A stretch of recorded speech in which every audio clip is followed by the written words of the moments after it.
Babli project గేట్లను ఎత్తి నీటిని విడుదల చేశారు అధికారులు. సుప్రీంకోర్టు ఆదేశాల మేరకు జూలై 1 నుంచి అక్టోబర్ 28 వరకు ఇటు 4 నెలల పాటు తెలంగాణ ఏపీకి 0.6 టీఎంసీల నీటిని విడుదల చేయాలి. కానీ ఈ మేరకు 3 రాష్ట్రాల అధికారులు ఇటు సెంట్రల్ వాటర్ కమిషన్ సమక్షంలో 14 గేట్ల ఎత్తి నీటిని విడుదల చేశారు.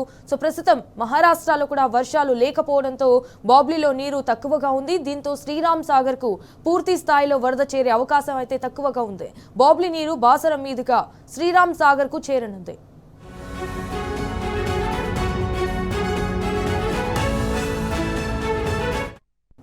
సో రైట్ గా ఇదే విషయానికి సంబంధించి మరిన్ని డీటెయిల్స్ మా ప్రతినిధి రాజీవ్ ఫోన్ ద్వారా అందిస్తారు. రైట్ రాజీవ్, ఇటు బాబ్లీ ప్రాజెక్టు గేట్లను అయితే ఎత్తి నీటిని విడుదల చేశారు అధికారులు. సో దీనికి సంబంధించిన అప్డేట్స్ ఏంటి?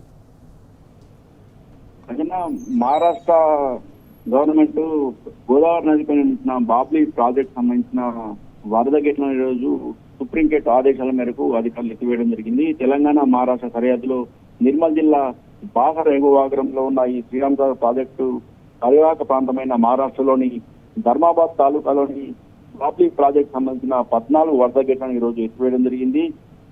సుప్రీంకోర్టు ఆదేశం మేరకు ప్రతి సంవత్సరం కూడా జూలై 1వ తేదీ నుంచి అక్టోబర్ 28వ తేదీ వరకు 4 నెలల పాటు ఈ బాబ్లీకి సంబంధించిన ప్రాజెక్టు గేట్లను ఎత్తివేసే విధంగా గతంలో సెంట్రల్ వాటర్ కమిషన్ ఆదేశాలు జారీ చేయడం జరిగింది. సుప్రీంకోర్టు ఆదేశాల మేరకు ప్రతి సంవత్సరం కూడా జూలై 1వ తేదీన ఈ బాబ్లీ ప్రాజెక్ట్ సంబంధించిన వరద గేట్లను ఎత్తివేయడం జరిగింది. ఆ తర్వాత 4 నెలల అనంతరం వర్షాకాలం పూర్తయిన తర్వాత అక్టోబర్ 20 తర్వాత తిరిగి మళ్ళీ బాబ్లీకి సంబంధించిన వరద గేట్లను మూసివేయడం జరుగుతుంది.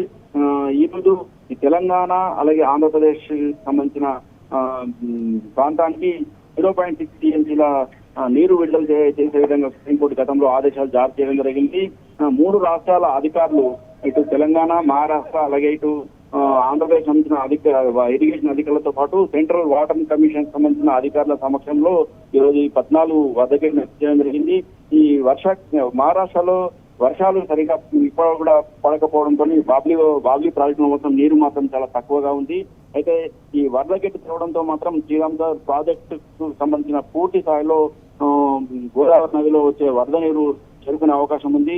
అయితే ఈ వరద గేట్లను బాబ్లీకి సంబంధించిన వరద గేట్లు ఎత్తిన నేపథ్యంలో గోదావరి పరివాహక ప్రాంతం ఉన్న ప్రజలు అలాగే గొర్రెల కాపర్లు అప్రమత్తంగా ఉండాలని ఇరిగేషన్ అధికారులు ఇప్పటికే అధికారులు గ్రామస్తులను అప్రమత్తం చేయడం జరిగింది. మొత్తానికి ప్రతి సంవత్సరము సుప్రీంకోర్టు ఆదేశాల మేరకు ఈ ప్రక్రియ కొనసాగుతుందని జూలై 1వ తేదీన ఈ వరద గేట్లను ఎత్తి ఆ తర్వాత అక్టోబర్ 29వ తేదీన సుప్రీంకోర్టు ఆదేశాల మేరకు తిరిగి వరద గేట్లను మూసివేయడం జరుగుతుందని చెప్పేసి అధికారులు ఈ సందర్భంగా చెప్పడం జరిగింది. Okay, all right Raju, thank you for the updates.